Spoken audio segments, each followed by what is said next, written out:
ایمان کی حفاظت کے لیے آپ کیا کریں؟ ایمان کی حفاظت کے لیے اس دور میں آپ کیا کریں؟ ہر نماز کے بعد 7 مرتبہ سورہ اخلاص کی تلاوت کریں۔ قل هو اللہ احد اللہ الصمد، یہ سورہ اخلاص ہے۔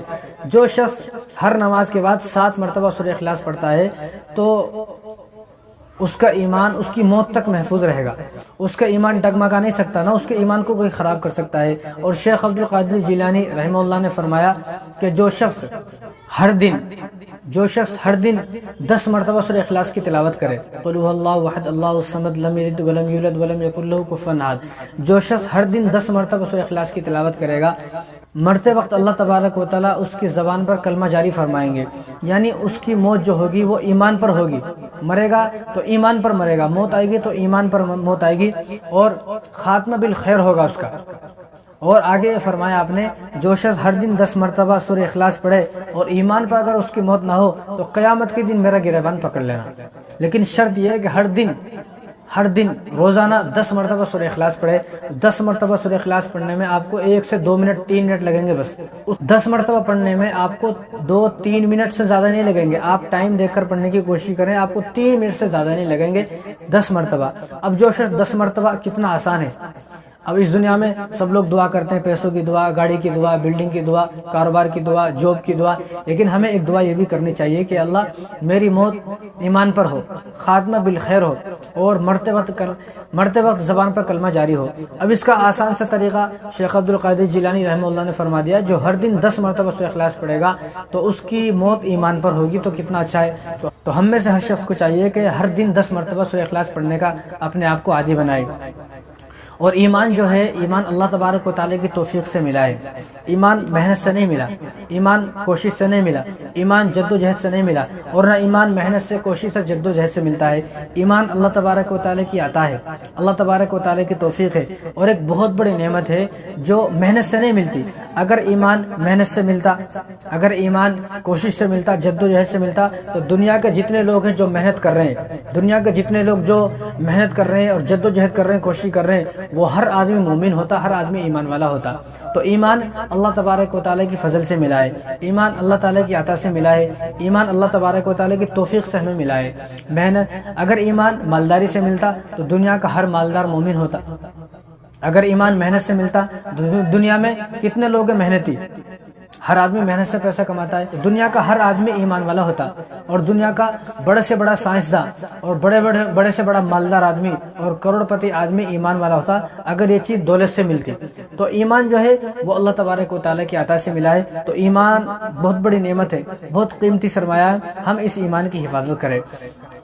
اگر ایمان دولت سے ملتا تو دنیا کا کوئی بھی مالدار ایمان سے محروم نہ ہوتا، ہر مالدار جو ہے وہ مومن ہوتا، لیکن ہمیں جو ایمان ملا ہے وہ اللہ تبارک و تعالیٰ کی عطا اور اللہ تبارک و تعالیٰ کی توفیق سے ملا ہے، تو ہمیں اس ایمان کی قدر کرنا ہے۔ اور جیسے نواقض وضو ہوتے ہیں، نواقض وضو 8 ہیں، ان کو یاد کرنا ضروری ہے۔ اگر کسی کو نواقض وضو یاد ہی نہیں ہے تو وہ اس کا وضو کرنے کا بھی کوئی فائدہ نہیں ہے، اس کو پتہ ہی نہیں کہ کن چیزوں سے وضو ٹوٹ جاتا ہے۔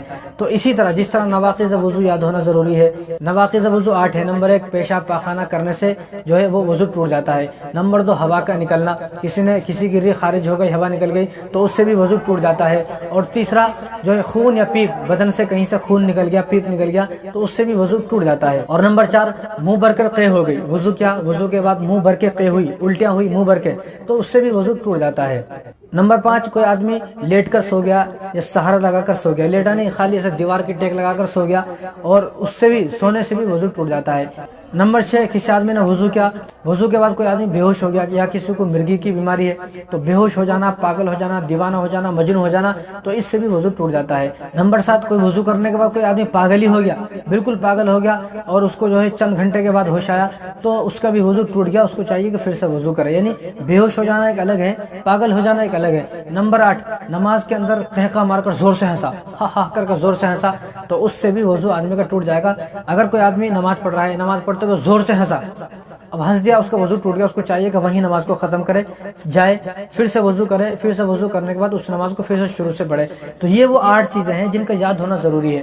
جس طرح نواقض وضو کا یاد ہونا ضروری ہے، اسی طرح ان چیزوں کا بھی یاد ہونا ضروری ہے کہ جن چیزوں سے ایمان ختم ہو جاتا ہے، ایمان غارت ہو جاتا ہے، ایمان برباد ہو جاتا ہے، آدمی کا ایمان چلا جاتا ہے، آدمی ایمان سے نکل جاتا ہے، اسلام سے نکل جاتا ہے، وہ چیز بھی یاد ہونا ضروری ہے۔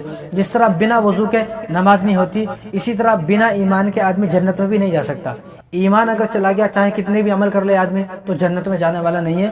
جنت ایمان کا بدلہ ہے۔ تو ایمان کا معاملہ جو ہے بہت نازک مسئلہ ہے، بہت نازک معاملہ ہے، اور اگر کسی کا ایمان چلا گیا، کسی نے کوئی ایسا الفاظ بولے، ایسا کام کیا کہ اس سے ایمان چلا گیا، تو اس کے ایمان جانے کے لیے کسی مول صاحب کی، مفتی صاحب کی فتوے کی ضرورت نہیں ہے کہ فلاں جو مدرسے میں جائیں گے، فلاں دارالفتہ میں جائیں گے، وہاں سے لکھا کے لے کے آئیں گے اس کا ایمان گیا نہیں گیا۔ ایمان جب چلا گیا تو بس چلا گیا، اس کے لیے ایسا ضرور نہیں کوئی آدمی لکھ کر دے گا بھئی آپ کا ایمان چلا گیا ہے، میں لکھ کے دیتا ہوں۔ اس میں نہ کسی کی لکھائی کی ضرورت ہے، نہ فتوے کی ضرورت ہے، نہ کسی سے پوچھنے کی ضرورت ہے۔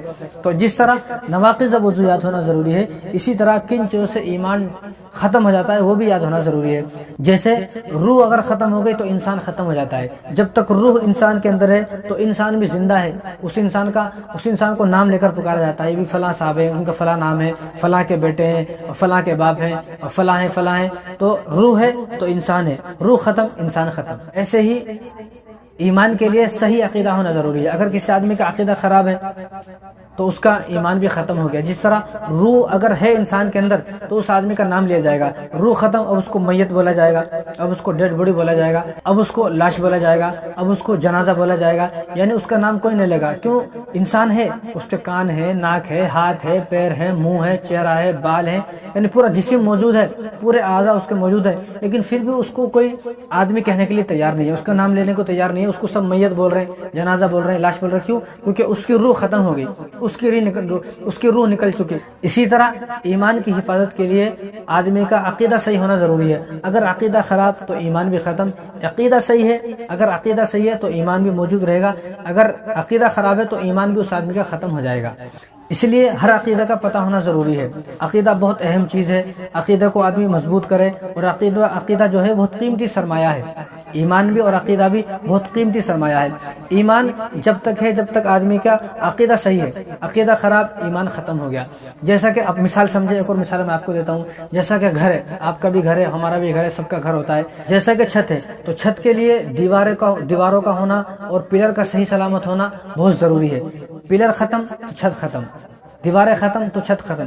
چھت جب تک صحیح سلامت رہتی ہے، چھت جب تک جو ہے اوپر رہتی ہے، جب تک دیواریں صحیح سلامت ہے، پلر صحیح سلامت ہے۔ اگر کوئی آدمی پلر کو توڑ دے گا، ختم کر دے گا، دیواروں کو توڑ دے گا، تو چھت خود بخود نیچے گر جائے گی۔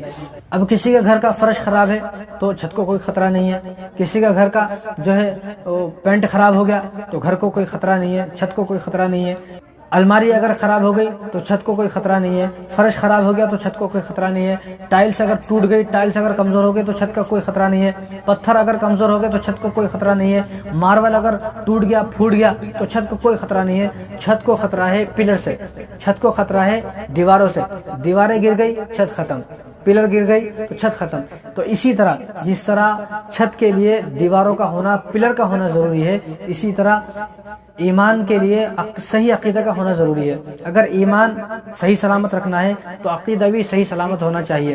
عقیدہ اگر خراب ہے تو جیسے پلر کے گر جانے سے چھت بھی گر جاتی ہے، اسی طرح عقیدہ کے خراب ہو جانے سے ایمان بھی ختم ہو جاتا ہے، ایمان کو بھی خطرہ ہے۔ اگر کسی آدمی کا عقیدہ خراب ہے، اگر کسی آدمی کا عقیدہ خراب ہے، اب وہ آدمی چاہے کتنی بھی نماز پڑھے، کتنا بھی قرآن پڑھے، تہجد پڑھے، دعوت کرے، حج کرے، عمرہ کرے، اور زکوٰۃ دے، فطرہ دے، قربانی کرے، جلوس میں جائے، ریلی نکالے، یا رسول اللہ کے نعرے لگائے، داڑھی رکھے، کرتا پہنے، عمامہ پہنے، جبہ پہنے، اور پہلی صف میں نماز پڑھتا ہے، اور سب سے آگے نماز پڑھتا ہے، اور سارے زندگی اذان دیتے دیتے گزر گئی، نماز پڑھاتے پڑھاتے گزر گئی، نماز پڑھتے پڑھتے گزر گئی، اچھے کام کرتے کرتے ساری زندگی گزر گئی۔ اگر اس کا عقیدہ خراب ہے تو اس کا ایمان محفوظ نہیں ہے، اس کا ایمان ختم ہے، چاہے وہ کتنا بھی نیک ہو۔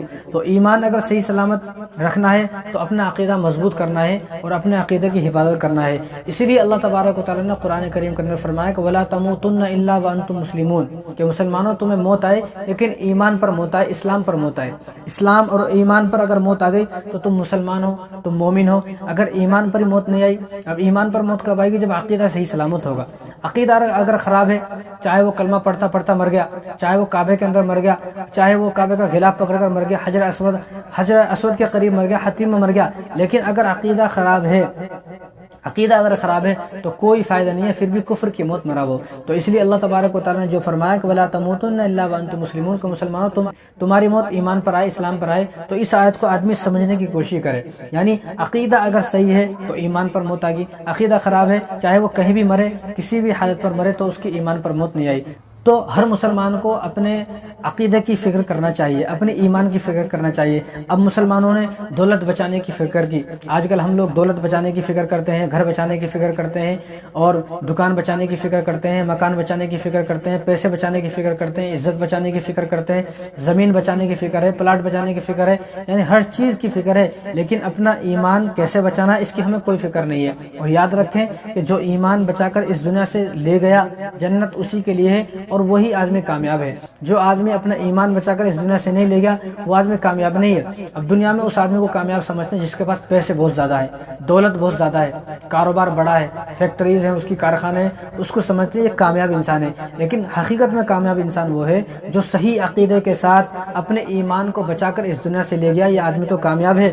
باقی جس آدمی نے اپنا عقیدہ ہی خراب کر لیا اور عقیدہ خراب ہو جانے کی وجہ سے اس کا ایمان بھی خراب ہو گیا تو وہ آدمی کامیاب نہیں ہے، ہرگز وہ آدمی کامیاب نہیں ہو سکتا۔